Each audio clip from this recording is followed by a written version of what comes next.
அரையாண்டு தேர்வு விடுமுறையில் சொந்த ஊருக்கு சென்றவர்கள் சென்னை திரும்பியதால் பெருங்களத்தூர் ஜிஎஸ்டி சாலையில் கடும் போக்குவரத்து நெரிசல் ஏற்பட்டது.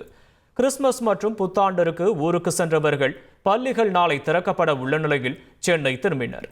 இதனால் கடும் போக்குவரத்து நெரிசல் ஏற்பட்டது.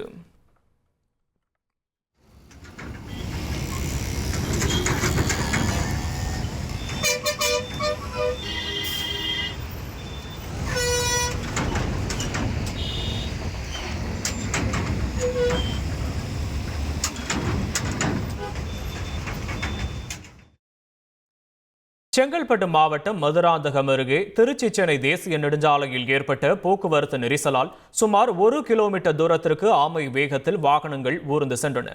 அரையாண்டு விடுமுறை முடிந்து நாளை முதல் பள்ளிகள் இயங்கும் என்பதால் தென் மாவட்டத்திலிருந்து சென்னையை நோக்கி இருசக்கர வாகனம், கார், அரசு பேருந்து மற்றும் தனியார் பேருந்து மூலமாக மக்கள் படையெடுத்து வருகின்றனர். இதனால் திருச்சி சென்னை தேசிய நெடுஞ்சாலையில் அச்சரப்பாக்கம் அருகே கடும் போக்குவரத்து நெரிசல் ஏற்பட்டது. புத்தாண்டை கொண்டாடிவிட்டு மாமல்லபுரத்திலிருந்து வெளியேறிய சுற்றுலா வாகனங்களால் ஈசிஆர் பூஞ்சேரி 4 முனை சந்திப்பில் கடும் போக்குவரத்து நெரிசல் ஏற்பட்டது. வாகன ஓட்டிகள் போக்குவரத்து விதிகளை கடைபிடிக்காமல் குறுக்கும் நெடுக்குமாக வாகனங்களை இயக்கியதால் போக்குவரத்து ஸ்தம்பித்தது. இதனால் மாமல்லபுரம் புதுச்சேரி ஈசிஆர் சாலை சுமார் 1 மணி நேரத்திற்கு மேலாக அணிவகுத்து நின்றன. இதையடுத்து போக்குவரத்து காவலர்கள் விரைந்து வந்து சீர் செய்ய வாகனங்கள் ஊர்ந்து சென்றன. செய்திகளை உடனுக்குடன் தெரிந்து கொள்ள உடனே சப்ஸ்கிரைப் பண்ணுங்க.